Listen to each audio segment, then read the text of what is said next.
welcome to Story Time. Today we are reading another book that's a little bit similar to the Three Little Pigs, and it's a little bit similar to the Three Little Javelinas, but this one's going to be a little bit different, and it's going to be really funny and really silly, so make sure you're ready for it. This story is called The True Story of the Three Little Pigs, as told by John Chietska, and the pictures, the illustrations, are done by Lane Smith, but look up here. It also says it's by a wolf. So it's kind of silly. I don't know if a wolf is writing this or John Chietska. We'll have to see.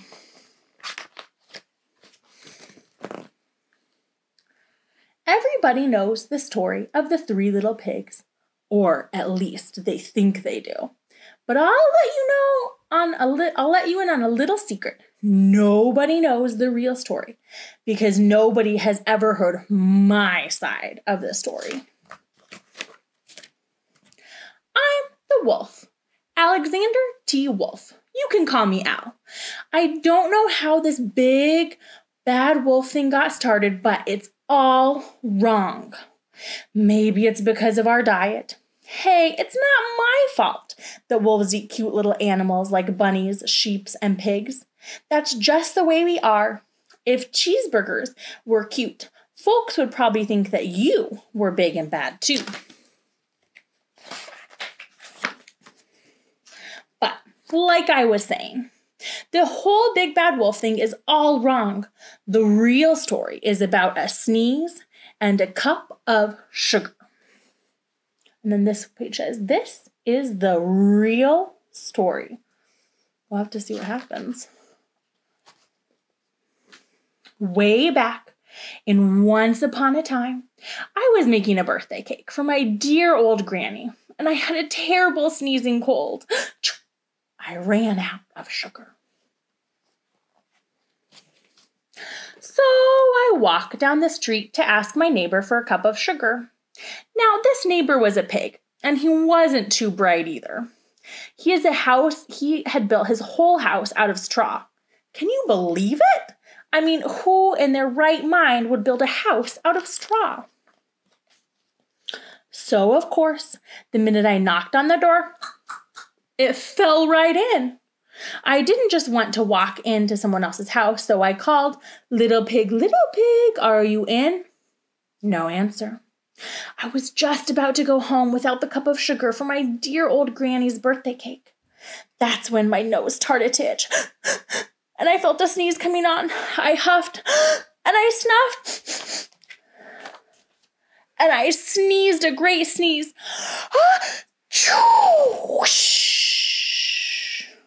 What do you think happened to the house?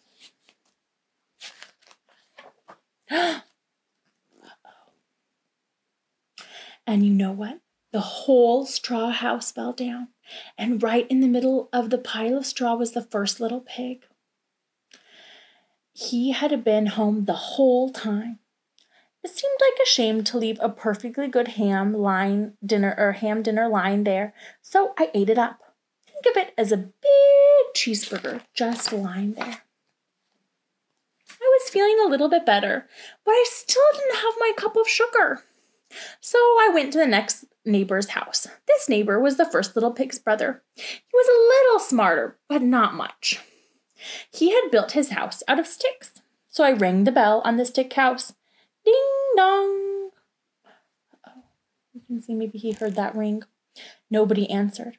I called, Mr. Pig, are you in? And he called back, go away, wolf. You can't come in. I'm shaving the hairs of my chinny chin. I had just grabbed the doorknob when I felt another sneeze coming on, and I huffed, and I snuffed, and I tried to cover my mouth, but I sneezed a great sneeze. And you are not going to believe it, but this guy's house fell down just like his brother's. And when the dust cleared, there was a second little pig, dead as a doornail, Wolf's honor. Now, you know how food will spoil if you just leave it in the open, so I did the only thing there was to do. I had dinner again. Think of it as a second helping. I was getting awfully full, but my cold was feeling a little better, and I still didn't have that cup of sugar for my dear old granny's birthday cake. So I went to the next house. This guy was the first and second little pig's brother. He must have been the brains of the family because he built his house out of bricks. I knocked on the brick house. No answer. I called out, Mr. Pig, are you in? And do you know what that rude porker answered? Get out of here, wolf. Don't bother me again. Talk about impolite. He probably had a whole sack full of sugar. But he just wouldn't give it to me, not even one little cup for my dear old sweet granny's birthday cake. What a pig! I was just about to go home and maybe make a nice birthday card instead of a cake when I felt my cold coming on.